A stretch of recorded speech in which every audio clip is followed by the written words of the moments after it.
Quest Audiobooks presents an unabridged recording of Robert B. Parker's Broken Trust by Mike Lupica, narrated by Jeff Harding. Chapter 1. I was sitting at my desk drinking my third cup of coffee of the morning. I was doing this guilt-free, having read that 2 to 5 cups a day not only prevented a long list of diseases, but also helped you live a longer, if more caffeinated life.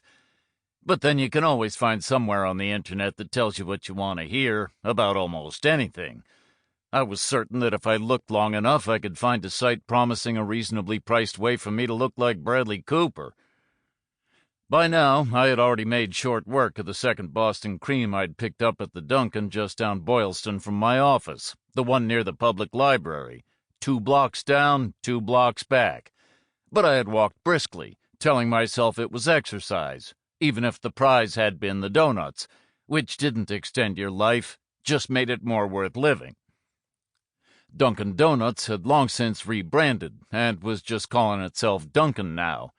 I had considered doing something similar, but knew it was too late for that. And when it came to branding yourself with just one name, I had frankly been way ahead of the game. Carol Sloane's voice was coming out of the tiny speaker near the Keurig machine, and I was methodically making my way through the print edition of the Globe, as I still did every morning, front to back, section by section, saving sports for last. The man who owned the Globe also owned the Red Sox. The paper was having a far better September than his baseball team was. But then just about everybody was. It had reached the point where I was no longer certain that the 2 guys who were supposed to be our top starting pitchers were actually still right-handed. "Maybe you should think about finding a new hobby," Hawk had said the other day after listening to me bitching again about the local 9. "I've got too much time invested in them," I said. "It's the same reason I'm still with you." "You're with me," Hawk said, "because I don't have no bad years." We had just finished moving the last of my furniture that we could carry ourselves into my new apartment, which just happened to be a few doors down from the one I'd been burned out of a few years ago.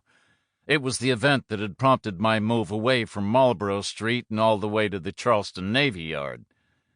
At the time, Susan Silverman, trying to mitigate my loss, had said that while it had been the equivalent of a forced eviction, it might have been time for a change, even though she knew better than anyone that I liked change about as much as I liked TikTok. "Most people do move sooner or later," Susan said. "The Red Sox haven't," I said. Sample complete. Ready to continue?